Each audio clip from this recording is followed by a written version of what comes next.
Heisman Trophy candidates for the 2025 college football season. So my pick to win the Heisman Trophy is Jeremiah Smith, the wide receiver from Ohio State. Jeremiah Smith, I think, will be the best wide receiver in the country this year. He was a top five wide receiver last year, and I've been watching college football for about 13 years, and have watched so many elite wide receivers, and I've never seen a wide receiver more talented than uh, Jeremiah Smith. He's the best route runner I've ever seen, and Ohio State has had five wide receivers drafted in the first round in the last 4 years.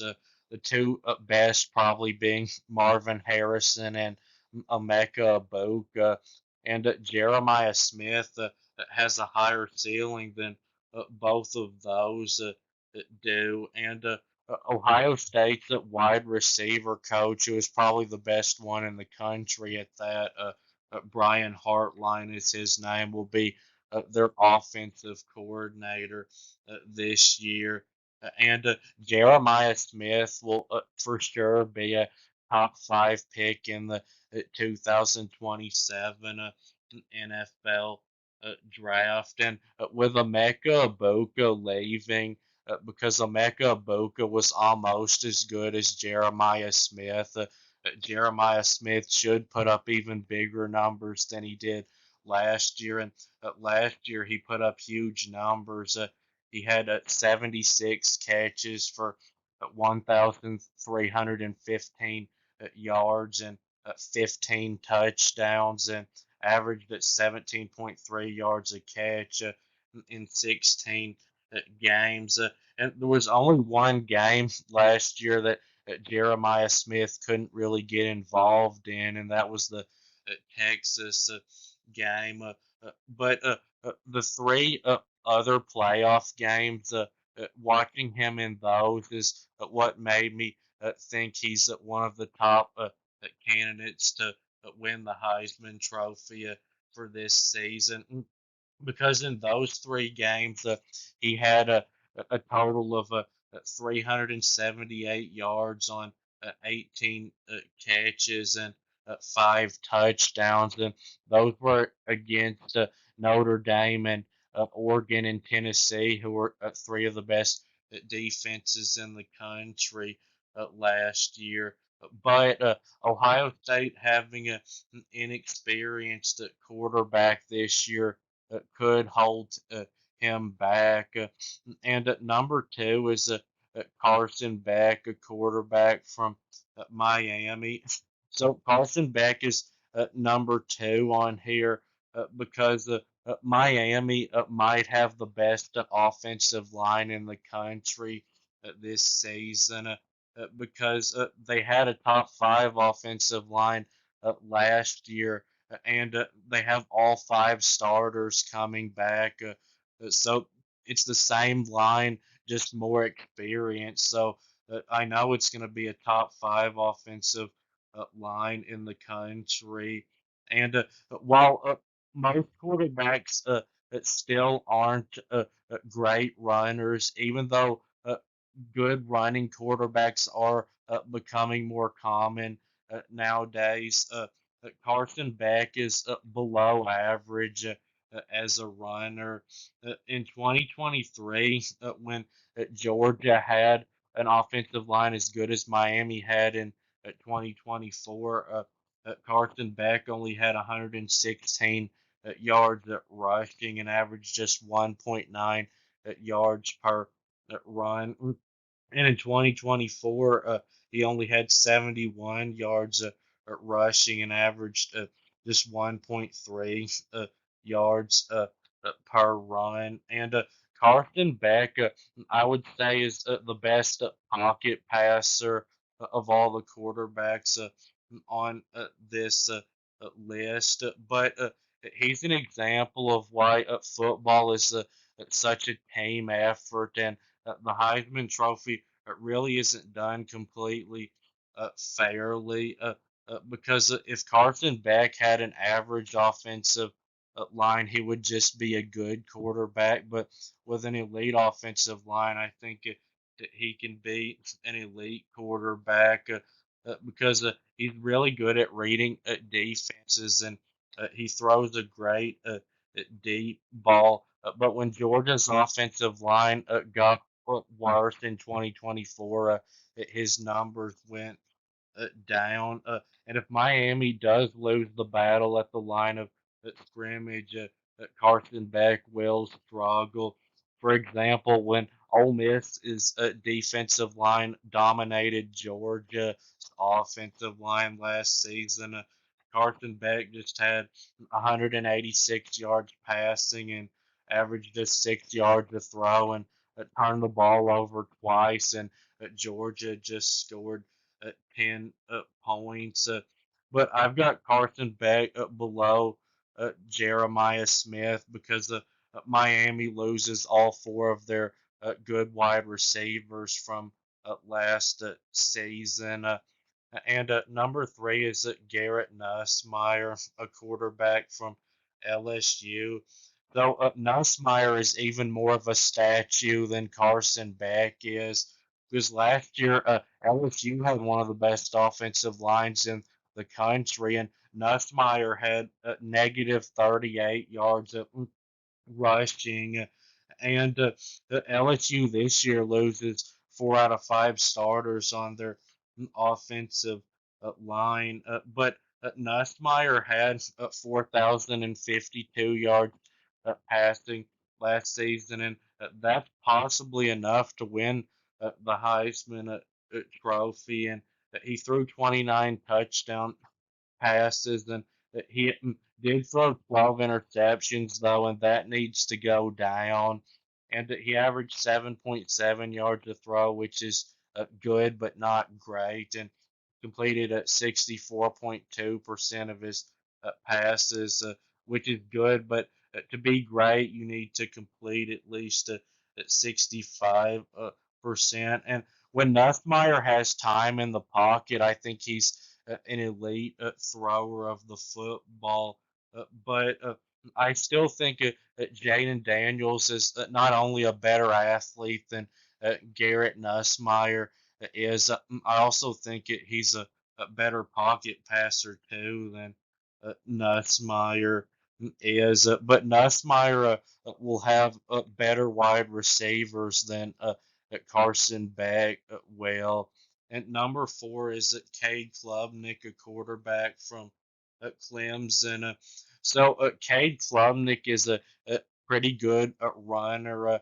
He had 463 yards rushing, and that was on 119 carries and 7 rushing touchdowns, averaging 3.9 yards per carry. And except for his first game against Georgia, Cade Klubnik looked better than he did the year before. He threw for 3,639 yards, which is very good. And he threw 36 touchdown passes, which is a whole lot. And he had averaged 7.5 yards per throw and completed 63.4% of his passes, which both of those are good numbers. But he only threw 6 interceptions last season, and he did a lot better there because the year before, he turned the ball over 12 times. And Cade Klubnik may have the best wide receiver room of all quarterbacks on this list. And Clemson won't have any problem getting enough wins for him to have a chance to win the trophy. Like Jeremiah Smith won't have any problem with that at Ohio State. And right now, I would consider Cade Klubnik to be a very good quarterback, but not an elite quarterback. But Clemson won't have as good of an offensive line probably as Carson Beck will at Miami. But Cade Klubnik really made me think that he's a Heisman candidate for this season after what he did against Texas in the playoff game where he threw for 336 yards and three touchdowns. And Texas had one of the best secondaries in the country last season. And at number five is Arch Manning, a quarterback from Texas. So Vegas has Arch Manning as the favorite to win the Heisman Trophy, and I didn't do that because although I think Arch Manning is going to be better for Texas than Quinn Ewers was this past season, and he's looked good when he's played in college. He's only made two college starts, and Arch Manning though is going to give Texas a lot more athleticism than Quinn Ewers did. Arch Manning only ran 25 times last year, but he had 108 yards rushing and four touchdowns, averaging 4.3 yards carry. And he only made 90 throws last year, but he completed 67.8% of them and had 939 yards passing and nine passing touchdowns and a very good yard per throw average at uh, 10.4. And Arch Manning team Texas won't have any problem getting enough wins for him to have a chance to win the Heisman Trophy. And at number six is Jaden Mayava, a quarterback from USC. So I had to put Mayava on here because of who his coach is, Lincoln Riley, who's coached at three, nearly four Heisman winning quarterbacks. But USC is unlikely to win enough games for him to win the Heisman Trophy. With They would need to go at least 9-3. But Lincoln Riley always has plenty of good wide receivers for his quarterback to throw to, and Jaden Mayava did do some really good things in the four starts that he made last season. He threw for 1,135 yards and he threw 11 touchdown passes, and he threw for 360 against Notre Dame, which was one of the best secondaries in the country, and he led USC to four touchdown drives in the second half against Texas A&M, and that comeback win, and threw for 295 yards in that game. But there are some things that Mayava will need to work on to be a real Heisman candidate. He completed 58.9% of his passes, which is not that good, and his yard per throw average was not that good either at 7.2. And he needs to work on his turnovers. He threw six interceptions and five in the last two games. And at number seven is Miller Moss, a quarterback from Louisville. So I've got Moss below Mayava because Mayava has Lincoln Riley coaching him. But Moss is in good shape with his coach too because Jeff Brom, his new coach, is last quarterback Tyler Guh. When he came to Louisville, he was really just an average quarterback that was expected to go undrafted. But in just 1 year playing for Jeff Brom, he had a good year, and a few days ago got drafted in the second round. And Louisville, I think, has a better chance of getting to 9-3 than Southern Cal does. And comparing Miller Moss to Lamar Jackson, Louisville's only Heisman Trophy winner. Of course, Lamar Jackson is a way better runner than Moss is. Miller Moss is a below average runner. But as just a pocket passer, I think Miller Moss is better than Lamar Jackson was. Lamar Jackson was not a great thrower of the football. And at number 8 is Ryan Williams, a wide receiver from Alabama. So Ryan Williams has almost the talent level of Jeremiah Smith, uh, but he had last year 48 catches for 865 yards. And while those are good numbers, those are nowhere near Heisman numbers, but his yards per catch average was really good at 18 yards per catch. And that's because he's such a good deep ball catcher. He caught a lot of deep balls last year, but he didn't catch very many of the short or even medium passes. And he had 8 touchdown catches last year. But Ryan Williams was only a 17-year-old true freshman last year, so you would expect him to be even better this year. And so many good wide receivers have come out of Tuscaloosa. I'll name some of them: Amari Cooper, Calvin Ridley, Jerry Judy, Devontae Smith, Jamison Williams, and John Mechie. And except for Devontae Smith, Ryan Williams probably has the highest ceiling of all of those. And the Georgia game, Ryan Williams looked in it like the 5-star wide receiver that he is. But Ryan Williams did kind of disappear later on in the season.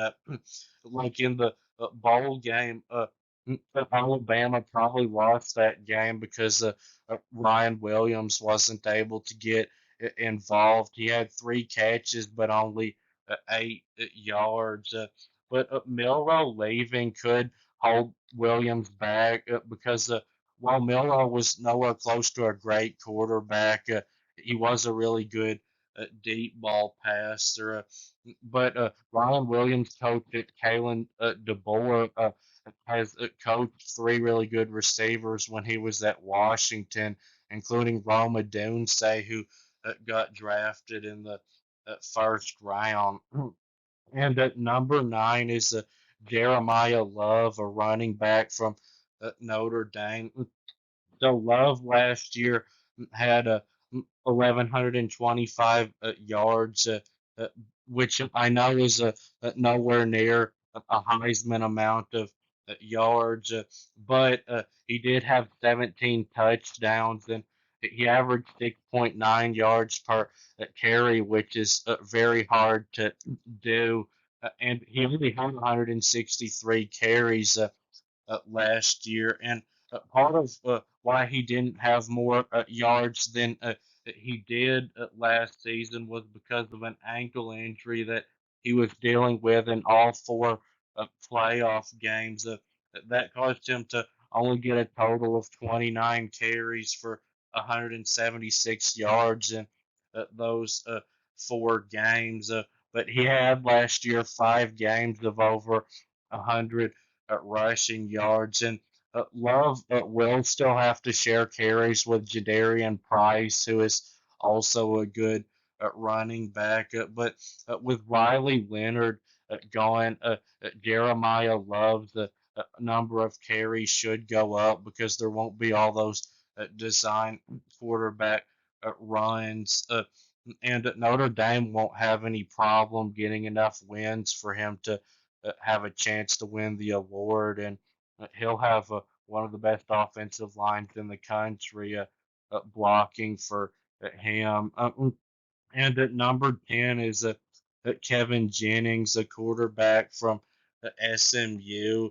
So Jennings started 11 of SMU's games last year and played in all 14 of them, and he threw for 3,245 yards, which is very good and completed 65% of his passes and averaged 8.5 yards to throw, which was really good. But he did throw 11 interceptions, which does need to go down. And he threw 23 touchdown passes. And he's a decent runner. He ran for 354 and 5 touchdowns on 101 carries, averaging 3.5 yards per run. But Jennings played terrible against Penn State, which was the only elite defense he faced all year. And that's why he's only number 10 on my list. And in that game, he completed only 55.6% of his passes, and he threw 3 interceptions just in that game, and had only 195 passing and averaged 5.4 a throw, which was very bad. But Jennings, I do think, is a better quarterback actually than Disaster Aller at Penn State is, who Vegas actually has the fourth best chance to win the Heisman Trophy. And in that game, Disaster Aller actually played worse than Jennings did. Penn State won the game just because they had a better defense and much better lines of scrimmage than SMU had. But Disaster Aller hasn't done anything that impressive in college. And Jennings, I wouldn't call an elite quarterback, but I would consider him to be a very good quarterback. He had a big game in the Big Ten, I mean, the ACC championship game against Clemson, where he threw for 304 and 3 touchdowns. I think he's going to put up big numbers again this season. So that will be it with this video. Please subscribe. Thanks for watching, and I'll be back soon.